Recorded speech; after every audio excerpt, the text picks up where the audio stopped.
Dalam pertemuan kita kali ini, ya, Ana hendak melanjutkan ya materi kita sebelumnya tentang eh, tentang hadis Nabi Sallallahu Alaihi Wasallam. Inna Allah yarfa'u bihadzal kitabi aqwama wa yadau bihi akharin. Sesungguhnya Allah itu akan mengangkat bihadzal kitabi dengan kitab Al-Quran ini aqwama beberapa kaum dan sebaliknya wa yadau bihi akan merendahkan dengannya akharin beberapa kaum yang lainnya. Ya, bagaimana agar Allah bisa angkat martabat kita ini dengan Al-Quran? Ya, dengan cara menjadi orang yang muttaqin, orang yang muttaqin. Ya, kalau bahasa singkatnya itu adalah orang-orang yang mengimani ini Al-Quran. Alladzina yu'minuna walladzina yu'minuna bima unzila ilaika. Mereka itu mengimani Al-Quran yang telah diturunkan kepada engkau, wahai Muhammad SAW. Nah, kita udah mulai belajar sekalian, belajar. Ya, bagaimana itu implementasi? Bagaimana mempraktikkan iman kepada Al-Quran? Ya, kurang lebih ada 8 poin, ya. 8 poin yang kita coba sama-sama belajar.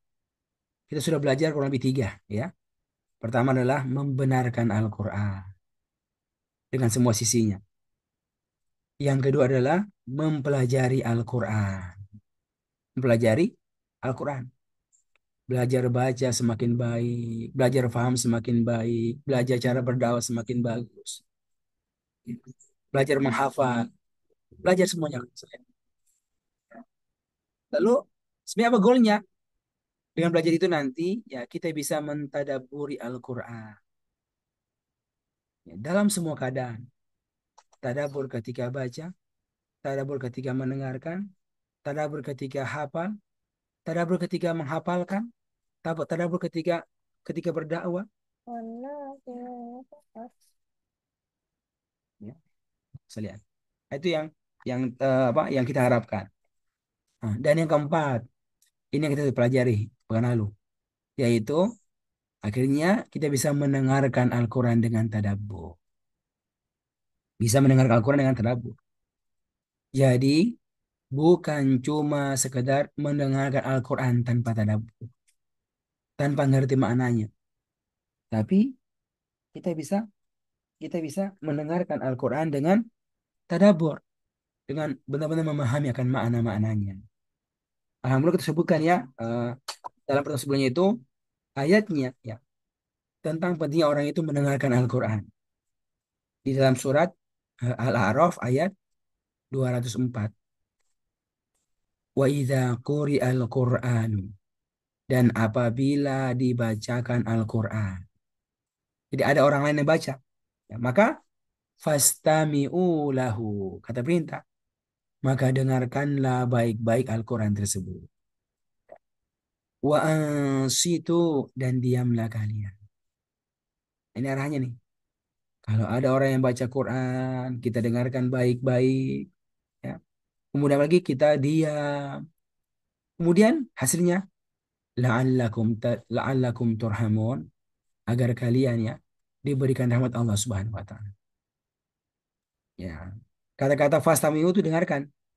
Ya, tentu maknanya bukan sekedar mendengarkan biasa begini, pasang telinga baik-baik, tapi mendengarkan dan menghadirkan makna-maknanya. Karena dengan menghadirkan maknanya itulah insya Allah hudanya bisa kita dapatkan. Hudanya bisa kita dapatkan. Dapat dua, dapat insya Allah pahalanya, pahala mendengarkan Al-Quran, tapi juga manfaat hudanya itu. Hudan buat antarkan kita menjadi muttaqin. Nah, ini Bu, inilah inilah turhamun. Inilah rahmat Allah yang dijanjikan Allah bagi orang-orang yang mendengarkannya. Maka sekalian, Anda tambah kecoa punya kondisi-kondisi ya untuk bisa mendengarkan Al-Quran dari orang lain. Sekarang ini ada sholat berjamaah, Masya Allah.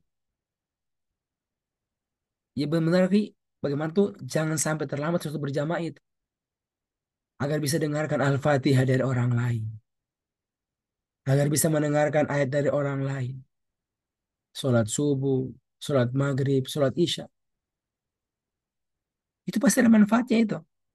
Ya gak mungkin sampai syariatkan kan? Gak mungkin sampai diancam itu kan? Kalau nggak pergi berjamaah dibakar rumahnya. Itu kan ancaman. Dan di antara isinya, sholat berjamaah adalah adanya imam yang membacakan Al-Quran kepada jamaah. Nah ini soalnya. Ini ya apa? Terus perlu kita hadirkan. Ya, bagaimana bisa sholat berjamaah benar-benar kita fokus dari awal. Ya, dengan apa? Dengan bacaan sholat. Apakah yang kita baca termasuk yang kita dengarkan ini? Masya Allah. Ya, itu sering tak kita perhatikan ya, membantu kita mengingat ya, mengingat apa yang semestinya kita sikapi dalam kondisi-kondisi yang kita alami selama ini. Coba lihat, apa kondisi itu berhubungan dengan pribadi kita, dengan keluarga kita, dengan aktivitas dakwah kita, ataukah yang berhubungan dengan kondisi orang lain dari peran-peran yang seharusnya kita berikan di situ. Ya, Masya Allah. Coba kita perhatikan. Banyak sekali. Saya pribadi kemarin itu dengarkan imamnya baca. Dia baca surat subuh. Saya perhatikan. Dia closing dan sebuah ayat di rakaat kedua. Dia baca potongan ayat. Wallahu yuhibbul muhsinin.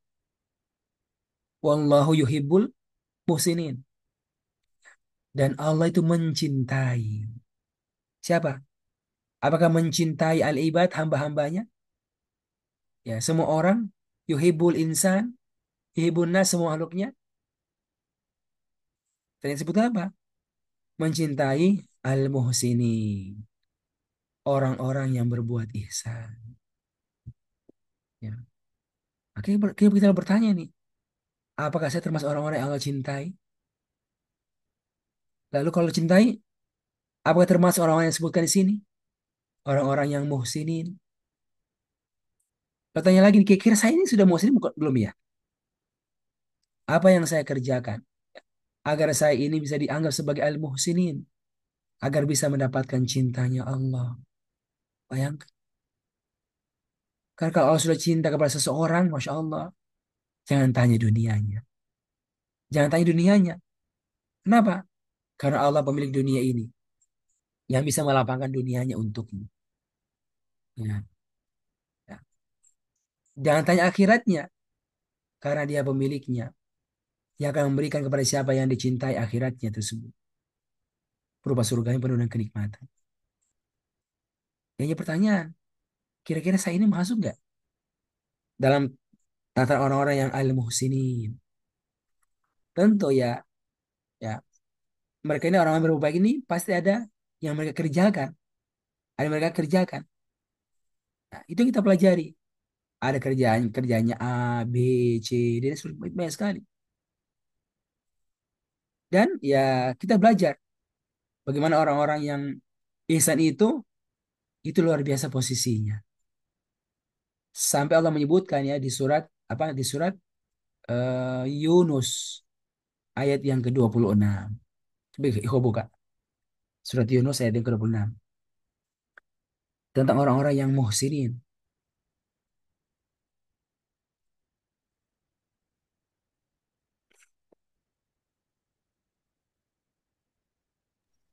Surah Yunus ayat 26, Ustaz. Iya. Coba dibaca Ustaz. Ustaz Tahir. Lillazina. A'udzu billahi minasy syaithanir rajim. Lilladzina ahsanul husna wa ziyadah wa la yarhaqu wujuhahum qatarun wa la dhillah. Ulaika ashabul jannati hum fiha Iya, Masya khalidun. Allah. Coba Ustaz maknanya. Bagi orang-orang yang berbuat baik, ada pahala yang terbaik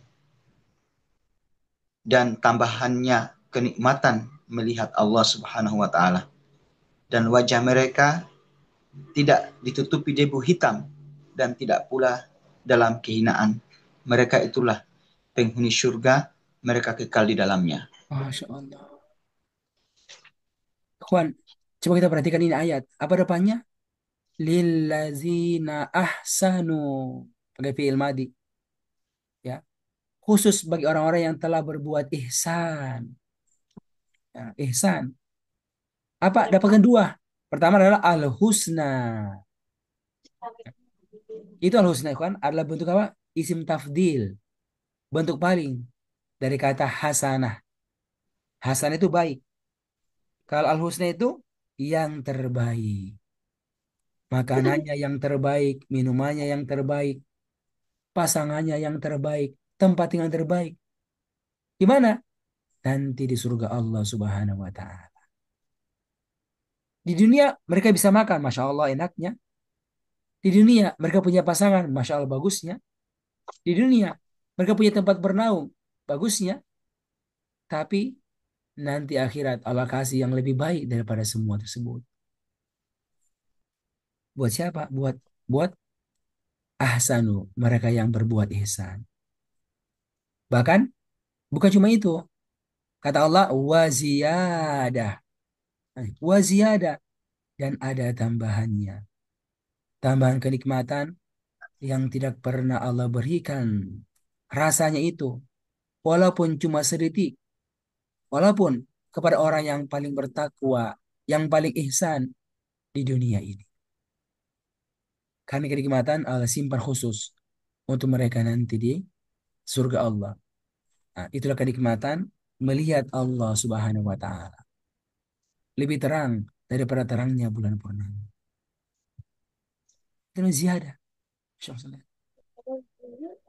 Apa kata Allah nanti? Ya, hum fiha khalidun. Mereka akan kekal di dalam surga dan kekal bisa merasa kenikmatan ziyadah, kenikmatan melihat Allah Subhanahu wa taala. Bayangkan berjumpa dengannya, langsung lihat Allah. Masya Allah. Kata Allah surah lain, wujuhu yawma idzin nadirah. Ada wajah-wajah yang pada hari itu nadirah, ya gembira banget, ya gembira sekali, berseri-seri. Kenapa? Ila rabbiha nazirah. Ila rabbiha karena kepada Robnya nazirah mereka bisa melihat. Mereka bisa melihat. Kinan mandi kinan. Ya, Ikhwan. Tapi buat siapa? Buat siapa itu didapatkan? Buat ahsanu. Kenapa? Karena yang ahsanu ini terus dikerjakan jadi isim fa'il, jadi al-muhsinin. Akhirnya wallahu yuhibbul muhsinin. Allah mencintai orang-orang yang berbuat ihsan. Nah, ini kalau secara dalil kita udah tahu nih. Tapi secara prakteknya, apakah saya termasuk orang-orang yang muhsinin? Ya, apa yang saya kerjakan ini dalam hidup saya ini agar saya bisa menjadi al-muhsinin. Masya Allah. Apakah sekarang kita kerjakan ini kita sudah merasa mendapatkan cinta Allah? Nah, ini kan selalu menjadi perhatian setiap kita ini, setiap kita. Sudah sejauh mana kita mengerjakan perbuatan-perbuatan yang dengannya kita bisa mendapatkan cinta Allah tersebut. Ya, tentu nanti ya orang bisa berbeda-beda. Ya, tapi kalau seperti kita sekarang sekalian yang Allah takdirkan ya sudah lama berislam, sudah lama mengalami proses belajar formal bahasa Arab di pesantren, di kuliah Islam, sudah lama proses kita bahkan beramal, bahkan sampai tentang berdakwah, bahkan jadi pengurus lembaga dakwah. Ya. Tapi kira-kira dengan itu semuanya, kira-kira kita sudah menjadi orang yang muhsinin? Ya. Kalau merasa sudah, kira-kira berapa persen itu dapatnya? Muhsininnya itu 10%, muhsininnya itu 20%, 90%, 100%? Atau eh, kita merasa itu perbuatan kita kerjakan, tapi jangan sampai nggak diakui. Jangan sampai nggak diakui oleh siapa? Oleh Allah. Kenapa? Karena itu perbuatan berbungkus dengan kesyirikan. Mungkin ada syirik kecilnya berupa ria, berupa mau dipuji, atau perkara-perkara lain yang mengurangi kualitasnya. Karena kita kan nggak dengar langsung ya. Allah, ini udah bener nggak ya amalan saya ini ya? Bilangin dong.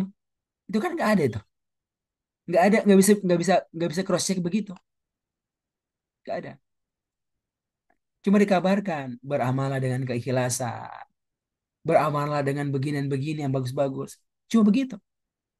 Tapi untuk mengcross langsung itu nggak ada. Nah, tugas kita adalah apa? Ya, kita yang mengukur diri kita. Sudah sejauh mana kita ini berbuat ihsan.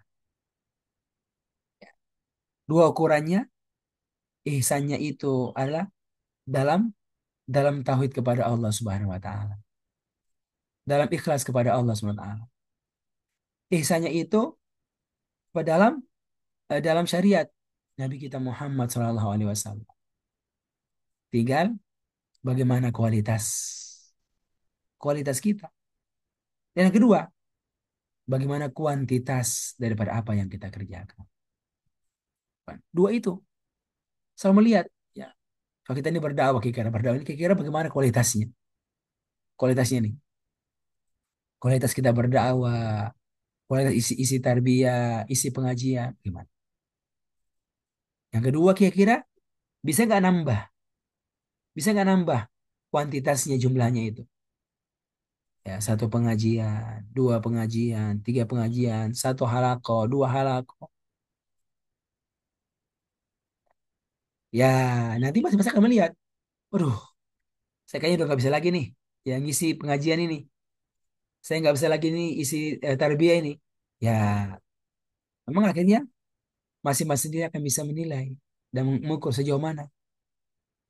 Nah, tinggal kita yang bisa bertanya, kira-kira dengan itu, ya, apa kita layak masuk dalam kafil al-muhsinin, orang-orang yang berbuat ihsan. Ihsan kepada Allah dan ihsan kepada hamba-hamba Allah Subhanahu wa taala. Nah, itu dua itu. Ihsan kepada Allah dengan tauhid kepadanya, dengan ibadah sifatnya pribadi kepadanya. Salat kita, baca Quran kita, belajar kita. Tapi ada ihsan yang berhubungan dengan hamba-hamba Allah. Itulah membantu mereka. Membantu mereka. Membantu agama mereka agar semakin bagus.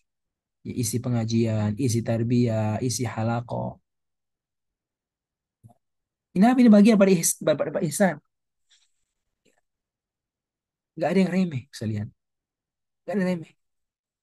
Tapi semua itu mengharuskan ya ada waktu-waktu yang kita siapkan ya, untuk kita mengerjakannya. Nah, ini aja pertanyaan selain sejauh mana kita eh, memperhatikannya. Dari mana pangkalnya itu, Khain? Dari mendengarkan Al-Quran. Dari mendengarkan Al-Quran. Dan ketika orang dengarkan Al-Quran, maka akan berubah apa? Berubah menjadi amal itu. Bagaimana saya mengamalkannya itu? Saya mengamalkannya itu. Itu diharapkan. Ada tadabbur dan ada amal. Nah, ini di buku bahasa ini ada buku Ustaz. Nama itu Al-Quran Tadabbur wal Amal. Masya Allah. Ternyata sudah terjemahannya. Terjemahan. Ini buku tafsir. Buku tafsir asalnya berbahasa Arab. Itu namanya Al-Quran Tadabbur wa Amal. Ya. Ini sekarang sudah ada terjemahannya bahkan Masya Allah. Terjemahannya itu. Guru-guru kita yang apa? Yang membantu kita. Bagaimana baca Quran bisa tadabbur. Lalu menyebutkan bagaimana cara kita beramal dengannya itu. Dari mana munculnya itu? Dari Al-Quran yang kita dengarkan di antaranya. Kita dengarkan, lalu kita bisa tadabbur makna-maknanya.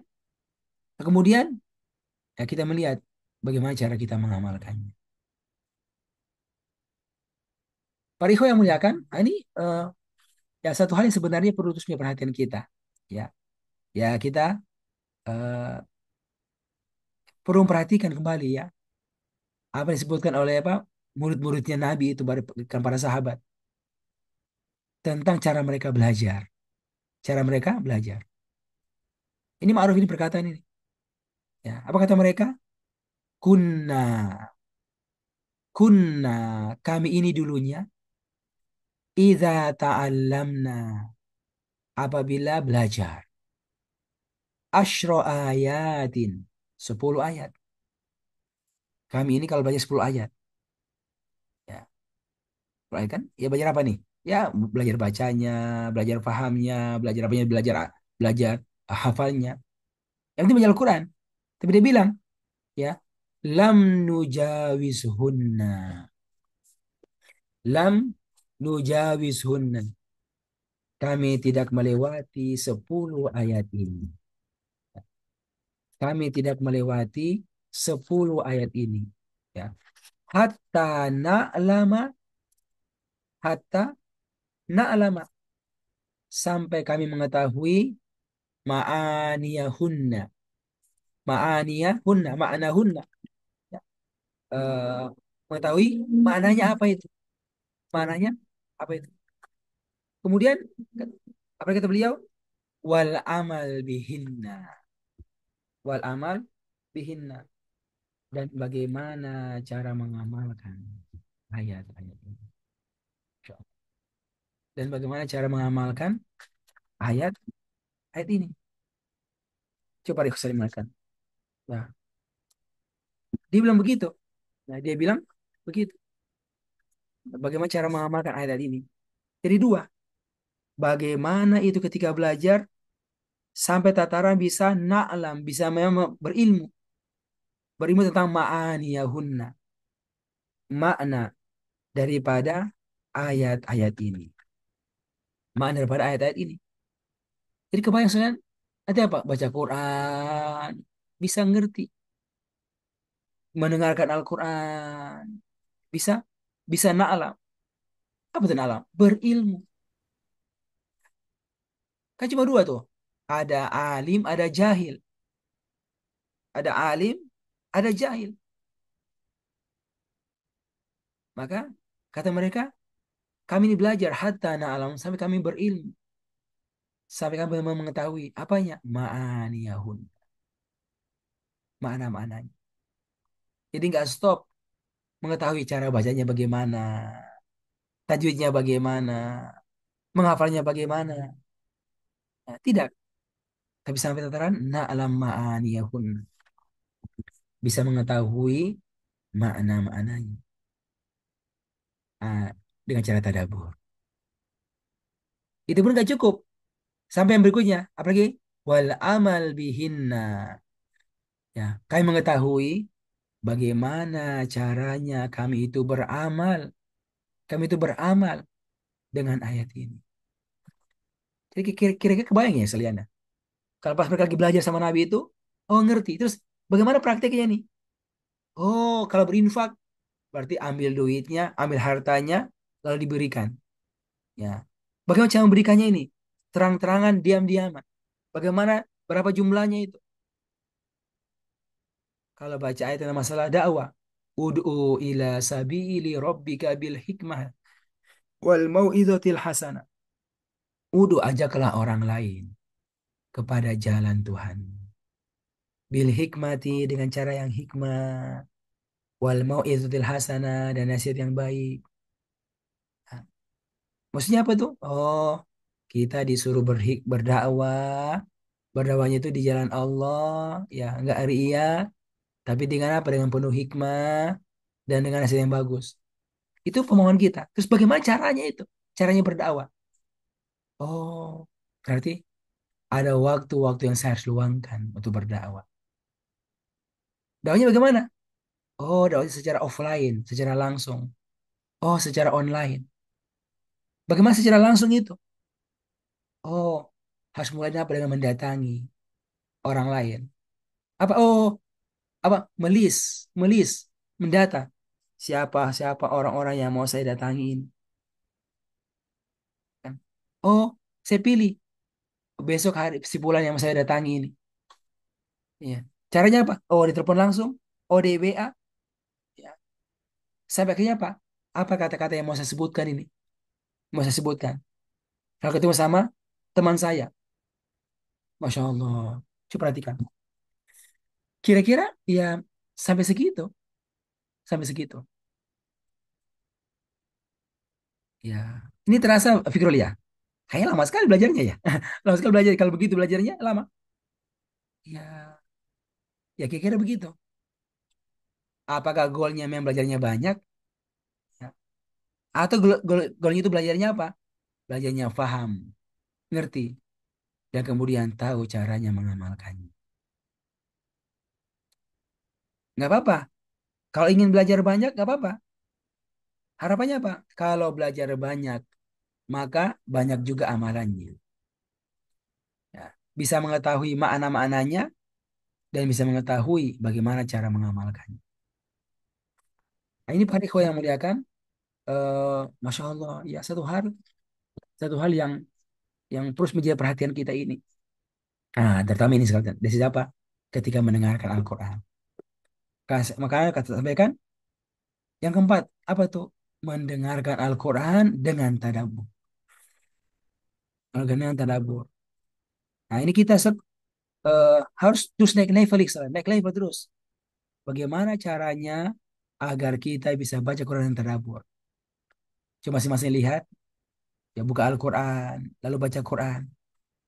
Kira-kira sudah paham atau belum? Kalau belum paham berarti seharusnya ada ikhtiar kita. Bagaimana kita baca Quran langsung paham. Langsung, langsung paham. Nah, kalau sudah paham, belum lagi bagaimana cara kita mengamalkan. Kita pikir, bagaimana praktikan ini ayat ini? Masya Allah. Bagaimana praktikan ini? Ini ayat. Ya, coba. Kalau mau dipraktikan, dituliskan poin-poinnya itu. Ini praktiknya begini, praktiknya begini, praktiknya begini. Masya Allah. Sampai yang sangat teknis bisa lihat. Sampai sangat teknis. Nah, itu yang apa yang kita pahami ya dari belajarnya para sahabat. Para sahabat. Kan. Ini akhi nanti efeknya banyak, banyak sekali efeknya akhi. Efek bisa merubah cara kita berinteraksi dengan Al-Quran. Ya, nanti akhi seperti apa? Tentang ini misalnya ada program menghafal Quran. Ya, program Al-Quran. Kita menghafal ini, kita ngerti belum? Kalau belum, semestinya apa? Menghafal Quran dengan tadabbur, mengerti makna-makna. Semestinya begitu. Lalu apa lagi?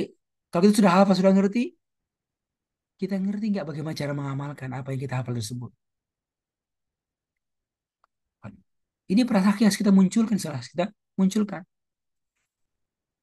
Ah, nanti, apalagi kalau jadi guru, misalnya, jadi guru di sekolah kita Ustaz Nahir, ada program menghafal kan? Apakah di sekolah kita program menghafal saja? Ya, nanti apa? Ayo, pelajaran menghafal Quran 8 jam satu pekan. Lihat bagaimana betul itu. Masuk kelas, gurunya Pak ikuti saya, kan?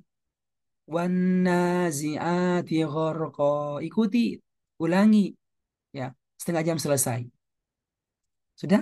Terus, Assalamualaikum warahmatullahi wabarakatuh. Ya, ulang lagi di rumah ya. Bukan apa anak masuk kelas lagi. Siapa yang bisa setoran? Ada yang nyetor.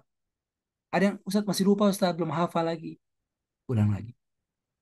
Terus begitu. Sampai ya ada yang satu semester satu juz dapatnya, dua juz dapatnya, tiga juz dapatnya. Tapi mereka hanya hanya hanya hafal saja. Kira-kira ya itu sudah pas atau belum? Itu aja. Ya, kita pasti nggak mengatakan itu salah. Itu gak ada yang salah, nggak ada yang salah. Hanya apakah itu sudah cukup? Apakah punya hafalan 5 juz itu bagus ataukah ada yang lebih bagus? Kalau mau dibandingkan, kita bantu mereka untuk punya hafalan 5 juz tanpa artinya. Atau kita bantu mereka punya hafalan satu juz tapi dia ngerti. Dia ngerti maknanya. Dia ngerti bagaimana cara mengamalkannya itu. Nah, ini kalau kita mau bandingkan di antara keduanya, kira-kira mana yang lebih bagus? Setiap itu pilihan, apa alasannya? Apa lihat? Apa alasan kita mengatakan bantu dia hafal 5 juz itu lebih bagus? Karena banyak jumlahnya. Daripada sejuz dengan arti-artinya. Kira-kira apa alasan yang bisa kita berikan? Ya, ya, ya mungkin orang bisa berbeda. Ya, tapi kalau kita belajar dari tadi perkataan sahabat tadi, kita bisa menangkap. Ya, di antara sisi hal yang penting kalau orang belajar itu belajar ya untuk bisa memahami akan makna-maknanya. Dan yang kedua, belajar untuk bisa mengetahui bagaimana cara mengamalkannya. Kemudian diamalkan. Kemudian diamalkan. Terus lagi. Ini kalau mau akhir tatarannya lebih praktis ini, wah ini luar biasa nih, Ustaz. Luar biasa. Ya, kalau saya pribadi sekarang ini, saya merasa ya kalau punya pesantren, saya nggak akan biarkan itu. Murid saya itu punya program hafal Quran dia nggak ngerti. Walaupun anak-anak sekalipun. Nanti kalau dia mau belajar Al-Fatihah, hafal dua-duanya. Ya. Belajar dia hafalannya bagus makrotnya, bagus Al-Fatihahnya itu, tapi juga apa? Diajarkan maknanya seperti apa. Bukan yang bilang, Ustaz kan masih kecil Ustaz. Masih kecil. Ya, masih kecil betul. Tapi kan dia punya akal. Dia sudah memayis. Kalau memayis apa artinya apa? Dia mulai dilatih dengan beramal. Nah, bagaimana cara beramalnya itu?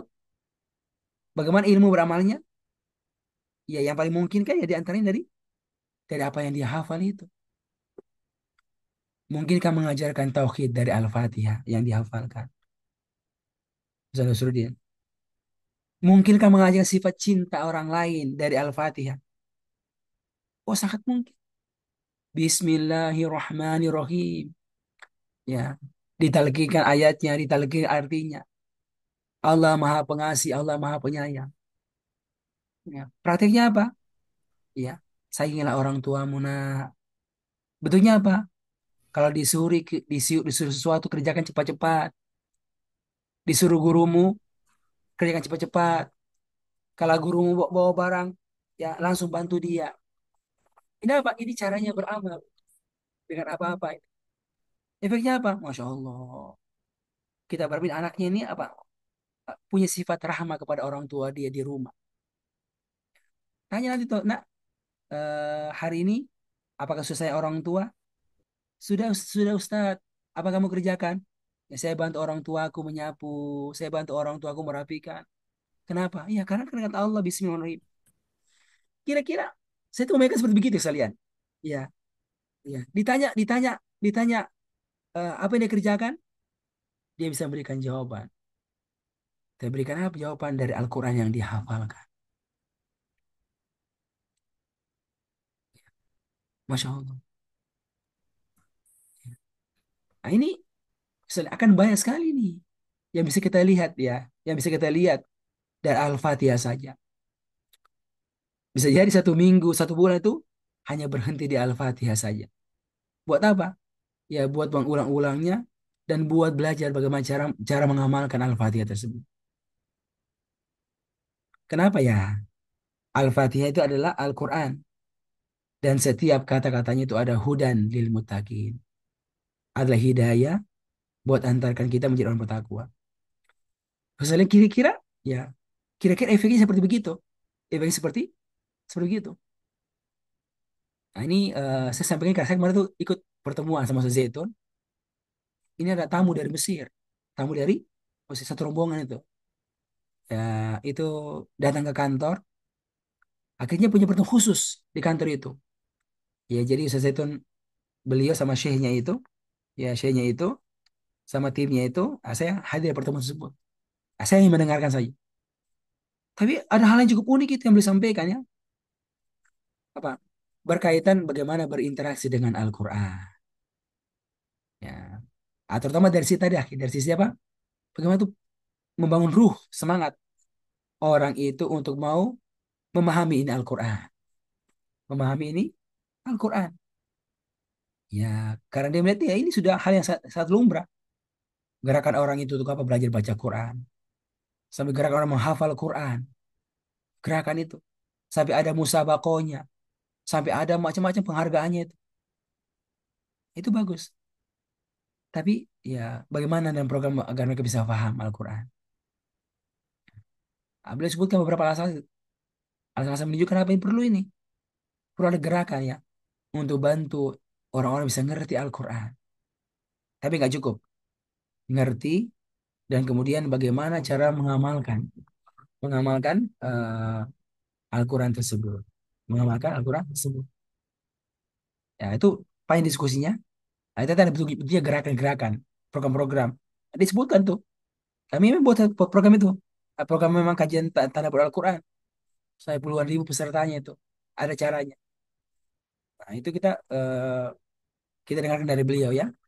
Semoga ada kolaborasi yang lebih detail dari pertemuan tersebut. Ya, tapi ada pernah melihat bagaimana Ustaz saya itu hadir di situ, saya mendengar materinya dan luar biasa. Ya, artinya apa? Banyak sisi yang perlu kita bantu ini. Bantu diri kita, dibikin perlu bantu umat. Agar apa? Jatuhnya nih, semakin bagus mereka di sisi memahami ini Al-Quran, dan kemudian bagaimana cara bisa mempraktikkan ini Al-Quran. Mempraktikkan ini Al-Quran. Ya jelas, perlu belajar. Belajar buat dua. Belajar memahami dan belajar bagaimana mengamalkannya. Nah, di situ saya tahu, Pak, sebutkan contohnya. Syekh, ya, ya itu yang kami pahami. Dulu kami itu belajar begitu, kan? Belajar apa? Pakai Quran terjemahan belajarnya itu. Kenapa ya? Karena kalau hanya ngaji doang kita nggak ngerti. Tapi kalau pakai terjemahannya kita bisa paham. Lalu kita nanya nih, bagaimana cara mengamalkan ayat ini, mengamalkan ayat ini. Itu ada ceritanya sesuai itu, Ustaz Fikrul. Ya, masa-masa muda dulu cerita tuh. Syekh dulu kami tuh waktu di kampus ya, kata Ustaz itu kan. Apa? Kami ini anak-anak Unhas, anak Unhas. Itu kalau pas lagi kuliah sama gurunya kalau azan, ya, kita bilang guru, Syekh, Pak Guru, Pak dosen, apa? Sudah azan. Ya, Pak Guru berhenti. Pasti memang begitu, Pak. Siapa? Muridnya bilang gurunya, Pak Guru harus berhenti. Enggak, kamu keluar aja. Masing-masing pelajaran. Kamu keluar aja enggak? Guru harus berhenti. Begitu kata. Itu umpamanya. Jadi, itu katanya murid itu, ya, mahasiswa, dia sama gurunya, Pak Guru berhenti kuliahnya. Yang stop, kuliahnya apa? Udah azan, pergi ke masjid. Kenapa? Karena ya belajar kan. Belajar apa? Tentang masalah-masalah azan, bagaimana merespon azan. Artinya apa? Ingatkan gurunya belajar, dan kawan-kawan disuruh arahkan ke masjid. Itu contoh ya, contoh apa hal yang cukup unik. Ya, sampai segitu tuh. Hari ini bisa dikatakan ya, eh, kan nggak banyak yang begini ya. Ya mungkin ada yang kurang pas, tapi kira-kira itu bentuk ya, bentuk bentuk kita mengamalkan ya, mengamalkan apa ayat tersebut. Tersebut. Nah, kira-kira bagaimana cara mengaturnya ini? Nah, saya itu lihat ada pesantren itu yang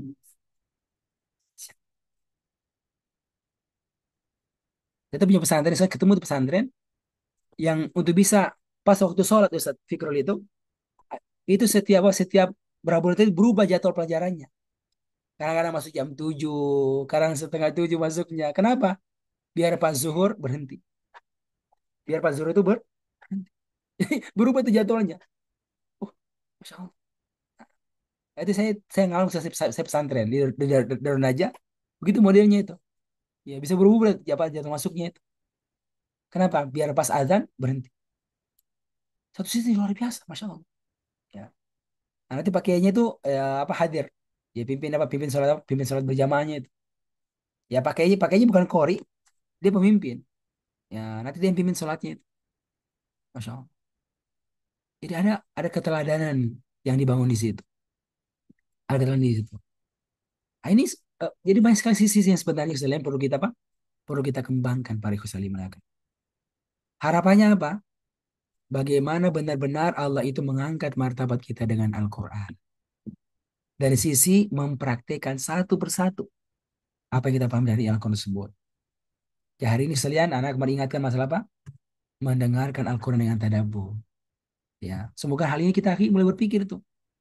Apa hal yang bisa saya perbuat ini? Ya dari apa? Dari apa yang saya baca. Baca tentang masalah dakwah. Ya, sejauh mana kita berdakwah sekalian. Bagaimana dakwah semakin kencang. Semakin direspon. Oh itu kalau kita akhir dalami Ustaz kesan. Bisa punya.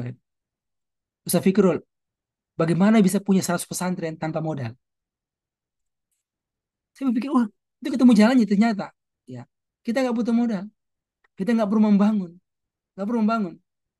Tapi bisa buat pesantren, 1.000 pesantren tanpa modal. Ya, tanpa harus membangun bangunan. Kenapa? Bangunannya sudah ada. Sudah ada bangunannya itu. Iya, sudah ada. Tapi bagaimana cara kerjanya ternyata ada. Ya. Dan ternyata sudah ada yang praktekkan begitu. Ada praktekkan seperti begituan. Nah, ini beberapa sisi sebenarnya sekalian kita bisa kembangkan sekalian, kembangkan. Nanti saya akan sharing lah beberapa yang ada pikirkan. Nah, aku lagi menyiapkan diri untuk itu, yang untuk mengerjakannya itu, akhi. Semoga nanti mungkin tahun ajaran baru ini bisa jalan, ya, bisa jalan programnya. Ya, punya pesantren, punya banyak murid, tapi tanpa membangun, tanpa membangun. Ya, kenapa ini bagian dari praktek? Bagaimana caranya berdakwah? Bagaimana caranya sebagaimana orang bisa diajarin Al-Quran? Ya, tapi dengan cara yang insya Allah selain lebih sederhana secara zahirnya. Mungkin begitu ya, Ustaz Fikrul, yang saya sampaikan. Warahmatullahi wabarakatuh. Ya, eh Allah Ta'ala alam. Mungkin ada yang mau memberikan tanggapan, eh ada tambahan atau ada faedahnya, dipersilakan. Foto, khusus Priyadi mungkin ada tambahan, atau ada faedah yang didapatkan hari ini, atau mungkin punya ide-ide Ustaz yang mau sampaikan? Ya, Saya justru bertanya Ustaz. ah, Begini Ustaz. Jadi beberapa tahun ini atau akhir-akhir ini kami memang belajar untuk tadabbur ya Ustaz ya. Sehingga bagaimana menyukai tadabbur lah dan tentunya juga punya kemampuan yang bertambah untuk skill tadabbur yang sifatnya mungkin dadakan gitu ya. Kami juga coba melatih halaqat takwin kami ya untuk seperti ini atau seperti tadabbur biasanya kita. Jadi setiap peserta itu sebisanya untuk tadabbur yang dadakan gitu ya. Jadi tidak memang dipersiapkan. Nah ini mungkin adakah Ustadz kiat-kiat atau cara atau bagaimana idealnya eh, tadabbur itu Ustadz? Mungkin ada harus mengambil kisah atau bagaimana Ustadz? Mungkin ada trik atau kiat Ustadz untuk menjadi apa ya rumusan bagi kami dan ikhwah-ikhwah yang lain untuk bisa tadabbur itu bisa maksimal gitu. iya. Jadi Ustaz, nanti saya ada beberapa hal yang sifatnya teknis ya, yang saya sampaikan Ustaz. Coba gini Ustaz, itu secara umum, orang nggak mungkin bisa tadabur kalau nggak paham standar. Kan itu kan? Paling minimal Pak, paling minimal paham terjemahannya Ustaz. Nah, jadi insya Allah tuh kalau orang paham terjemahan Ustaz, itu sebenarnya sudah bisa bantu dia ya, untuk bisa mentadabur. Ah, cuma itu yang perlu dilatih ya. Bagaimana kita belajar memahami sesuatu dari apa yang kita baca. Itu bisa dilatih. Ya. Dengan cara apa? Bertanya, dan seterusnya. Itu bisa, insya Allah. Nanti insya Allah, sebenarnya kita akan sampaikan ya beberapa beberapa contoh-contoh saat praktis. Terus kita kalau mau berbahasa orang lain, bagaimana itu buat praktisnya itu? Ya, semua itu pekan depan lah. Atau berikutnya kami sampaikan beberapa contoh-contohnya kan. Ya, nah, Nah, Ustaz. ini mungkin antum sampaikan saya beberapa kali sampaikan beberapa contoh-contoh kan. Ini contoh-contoh aja nih. Belajar paham, kan sebagaimana modul aplikatifnya itu, mempraktikannya itu. Nah, ini nanti antum bisa praktekkan Ustaz. Bahasa kepada apa? Kepada murid-murid kita kan. Sampai apa? Nanya, antum baca ini bagaimana praktiknya?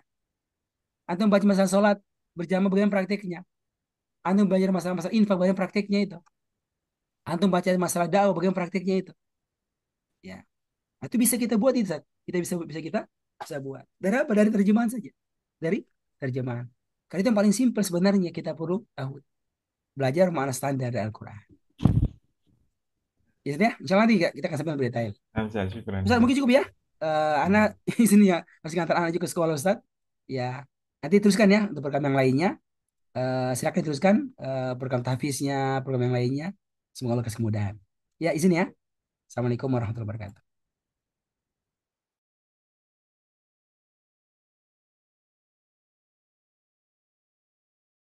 Waalaikumsalam warahmatullahi wabarakatuh.